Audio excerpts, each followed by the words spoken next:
welcome to the Squad for Souls. We are a paranormal group that talk about various paranormal things. Tonight we've got an exciting episode for you. Trell, what are we talking about tonight?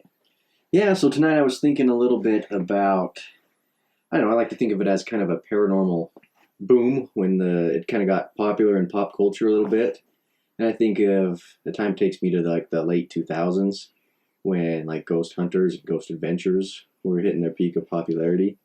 And it's becoming more well known to the public what paranormal investigating is and what all that those are at least what they portray it to entail. And so I just kind of wanted to talk about or bring it up with you guys and see what your opinions were on how much of that was kind of dramatized, maybe falsified a little bit for views, because I'm sure once they realize that once ratings go up, there's money to be made there. People don't want to tune in to someone sitting in a dark room, not getting anything, which is realistically that's what happens more often than not. They want to see someone getting grabbed or knocked over or possessed or these crazy EVPs. So I don't know, and what kind of impact that has made on us as just average paranormal investigators.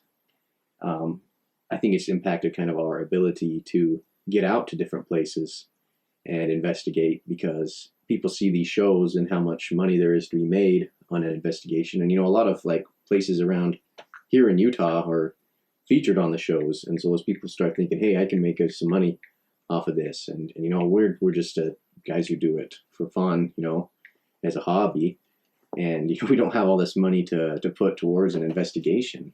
It's often hundreds of dollars for a few hours to investigate a place. So yeah, I don't know, what were you guys' thoughts on that? Yeah, I agree. For me, the grandfathered show that kind of started it all, and we were talking a little bit before how we kind of disagree, is Ghost Adventures. Ghost Adventures started, they're not showing a camera crew. You're watching Zach Bagans and his crew shooting the whole thing by themselves. So you don't have a producer there. You don't see the cameraman who's also there, who could be tripping over a cord or someone making noise in the background. So for me, that Ghost Adventures was the tip of kind of the iceberg for everything, because they were showing you their side of stuff. They were videoing it themselves. You see their shaky cameras. You see them doing it. And what I like about Ghost Adventures is that they seem to try to debunk as much as they can. If they hear something and then they turn around and notice that they backed into a wall and it knocked something off or something. And I know it's been on TV for so long. They're different now, of course, but that was kind of the show that made me think hey, there's really cool stuff out there. And yeah, but I agree that there has been a boom of they see there was money there, and now there's a million different paranormal stuff on TV and on YouTube. And who's to say that they're just not out there to get some views or to make a couple bucks on something. Right. So yeah, I guess, and that makes me think of Ghost Hunters too. I think that was probably my first experience with it. That was my first. I started watching Ghost Hunters. Yeah. And we were kind of young and impressionable about the paranormal, and so you see these things and it's oh man, every time we go out, I'm going to get my hair pulled, or I'm going to get pushed in the back, or I'm going to get this outrageous EVP, and then just kind of looking at it now, it's well, how much of those EVPs were, it was just kind of maybe static switching over, between stations, if it was the ghost box, or maybe a scuff, that wasn't really anything, but it kind of sounded like hello or something, and then they say oh, this is hello, we got something, and then, okay, I start to hear that now too. Maybe, that wasn't actually evidence. I mean, that's kind of maybe a lesser thing, but I think kind of the bigger ones are, where they're somebody falls down or passes out, or they say, oh, I just felt, a spirit really touched me there or whatever. I think maybe that has a more tendency for someone just being dramatic, and maybe doing it for the ratings, doing it for the views. I think as much as we love Ghost Adventures, I mean, not to discredit them, because I know most of their stuff's legit, but some of that, I don't want to say it's dramatized, but some of that stuff, there's just certain instances where I'm like, oh well, this person's got to be kind of acting it up a little bit. Yeah. Like were you that shocked? and I only say that, well, of course, maybe it's totally real, because we've investigated and we've had stuff happen. We've had some pretty crazy stuff. We kind of have that reaction too, like, oh my gosh! But one of my favorites, I don't know if it's my favorite now, because Ghost Adventures is my favorite. I love that show. But yeah, Ghost Hunters. There were a lot of episodes where the places weren't haunted, and they showed that they had explanations for what people were seeing, which is really cool, really kind of out of the ordinary, because let's face it, we don't really want to see that. We want the paranormal stuff. We want Ghost Adventures, which is 99% of the stuff that they have. I mean, there's been a couple that they haven't really found anything, but for the most part, they're all about the action. Yeah. Well, and I mean, I'm sure they're under like some kind of contract or whatever with the station and the producers, and I mean, they got to have action to get people to watch, So I mean, there is that aspect of they got to have something that's like their job, Mm-hmm. But yeah, I think other people see that maybe a little bit. I mean, I don't know if I want to say it tarnishes maybe the whole like thought of it, because then people who are skeptics see these people maybe being dramatic, maybe not Ghost Adventures, but other people trying to or aspiring to be what Ghost Adventures was or is, and they see them maybe coming off a little strong, like, okay, well, that's a little silly how you're acting, doing these investigations, or there's clearly an explanation there. You guys are overreacting and calling something paranormal that isn't. Or, I see online circulating videos of, look at this ghost that was caught on camera, and it's just like a bug or something, on the screen. Mm-hmm. But they're trying to they probably have a channel and they're trying to get, views and hits and increase themselves in popularity. Yeah, I don't know. I mean, I can see why someone would do that. Give a bad name to, paranormal investigating in general and the paranormal side of things, and, make it seem like, oh, there's not really any truth to it. For people who are, kind of on the outside looking in, that's just kind of silly. It's something people make up and do. When I think a lot of people are out there trying to put out, legit evidence and show that, hey, this is something that's around us, something that's going on. Well, that stuff is around us, as we found out. Right here in this room, we were doing just a spirit box. So we just thought we'd try it out. We got it on film. Yeah. That one's even crazy to me, because we had stuff we didn't even know we had from the camera audio that we didn't even hear from that. So it's stuff like that, not to like toot our own horns, but stuff where it's not known and it's like picked up after. That's the crazy stuff. Mm-hmm. It's like, whoa, something really was there. Yeah. I think there's kind of two sides to the people who choose to investigate. There's the ones that are trying to, get attention a little bit, like, hey, look at us. And there's other ones that I think not to toot our own horn again, but like we try to like legitimately find stuff the best of our capabilities, and if we do, we'll put it out there, But yeah, what are you guys' thoughts about people charging for investigations? Because I mean, you can't really get into anywhere unless you know, like, the person pretty close. I guess like the economic side is it's a private business. Mm-hmm. They can do what they want. Mm-hmm. They can charge. If people are gonna pay, then why not charge to be there? But at the same time, like, there's the groups out there just trying to have fun, like, or just trying to look and like us. So it's kind of hard when we want to do all these investigations and everywhere we turn is we have to pay $100 to be there for an hour or whatever. And so it's like, then it also makes me think, like, are they fabricating it? Like, how would you know if there's not, they're like, we suckered some group out of $100 and Yeah. all right, you're going to be working tonight. Make sure you make stuff fall. Make some noise and stuff. Yeah. Bring more customers in. Yeah, that's a good point too. It might not always be the investigators, but these places could, kind of set people up if they're trying to make some money off it.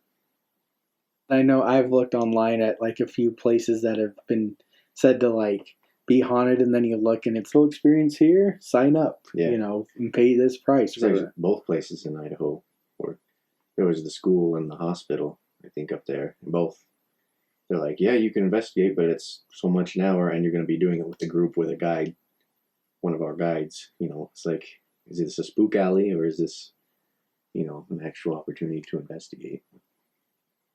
And I've seen a lot on that page that we're part of online, and it's like, hey, we're doing a group investigation this week, And also, what could that do to the spirits that are in there? Would that agitate them? Yeah. It could agitate them, not leaving them alone. So maybe they're like, it is legitimate stuff. It's like, well, I'm a ghost. I'm not a sideshow. Get out of here. Yeah, it could be. Yeah.